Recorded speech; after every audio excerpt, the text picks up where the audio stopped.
Elon Musk's many emails with Jeffrey Epstein where he begged and pleaded to be able to party with him, and Jeffrey Epstein didn't really look that interested. That's a big scandal for Elon Musk, but it's not the only scandal for Musk that involves child sexual abuse material. We now know that the Twitter offices in Europe have now been raided. French authorities busted in them looking for information about what the hell has been going on Twitter, especially with AI recently. The Paris Public Prosecutor's Office said that Tuesday's search was conducted by its cybercrime unit together with the EU's law enforcement agency Europol. The investigations range from sexually explicit deepfakes, aiding the distribution of child sexual abuse material, to the dissemination of Holocaust denial content. And those three things, I think, is all of what Twitter is these days. It's certainly what the blue checks are paying for. In any event, we would have pulled up their Twitter statement about this for you, but somebody killed their account. It's weird. I wonder who that could have been that would have shut them down in their ability to talk about why they were doing this investigation. I wonder.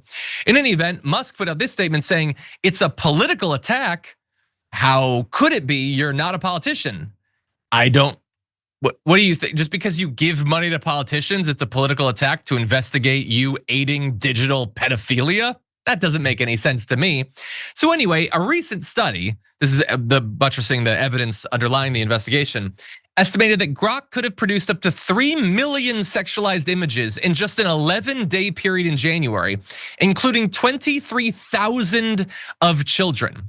A trove of 23,000 examples of child sexual abuse material, I'm hoping would be momentous. That would be like a big issue, and he helped it to happen.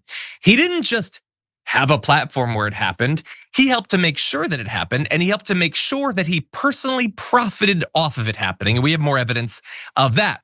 Last spring, employees on the human data team of his artificial intelligence startup XAI received a startling waiver from their employer asking them to pledge to work with profane content, including sexual material. To some employees, it signaled a troubling new direction for a company launched to, quote, accelerate human scientific discovery.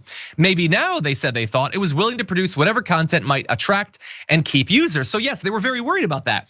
You say this is gonna like change civilization. Now you're saying, hey, by the way, there's gonna be a lot of sexual stuff coming in, so you just need to be okay with that. So Twitter knew that this was going to happen. And at the time, employees raised concerns about it and they were rebuffed because the leadership didn't care, because the leadership wanted the sexual material, because they thought, and were probably right, it's the only thing that's gonna get Musk's fans to pay for Grok. And so for most of 2025, do you know that their safety team for XAI was 2 or 3 people? It's supposedly worth hundreds and hundreds of millions of dollars or whatever, if not more. They had like 2 people trying to make sure that they weren't breaking the law, because they weren't trying to make sure they weren't breaking the law. They were trying to make sure that they had some cover, but that whatever happens, happens. That's what was going on.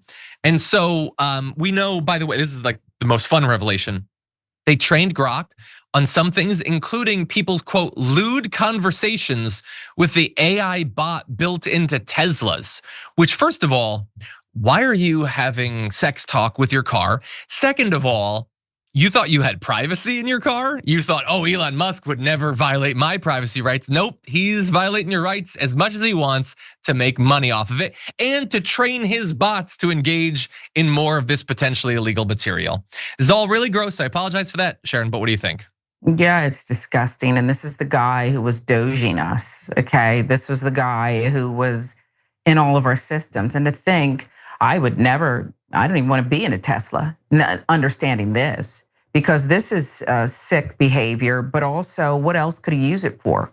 Just figuring out what Americans are talking about in their cars, turning that over to people who shouldn't have that information ever. This is just, what is wrong? Is it that difficult not to be skeezy and gross? Apparently for him it is. It is, okay? All of these guys at the top of the food chain with billions in the bank are this kind of sleazy nastiness, covertness. I don't understand this. Thank goodness I don't understand this behavior, any of it. I don't understand it. And I don't understand why we would be captivated by anyone like this, no matter what his bank account looks like, or SpaceX and AI and the new trillionaire company on paper. I don't know why we'd be interested in any of it. Yeah. He's just put him in the gross category. That's all we need to know. 100%. There's nothing sadder than admiring Elon Musk. Producer Mike Dragon says Herbie fully loaded XXX. That's really gross. Yeah, no, this is all gross. And somebody else pointed this out. This is a great point that he's trying to like revive Epstein Island. Yeah, no, he turned Twitter into Epstein Island. He wanted to make sure that any digital pedophile that wants to make this material has it readily available for a price. Elon Musk is effectively like a digital child pimp on Twitter. And by the way, if he was warned about this and he said, no, we're not shutting it down, we want people to be able to produce this stuff, then he should be in jail for that. Like anyone else who produces child pornography. That's what it appears he was working to do. And not just child pornography, mountains, reams, entire hard drives filled with child pornography. And he was profiting off of it.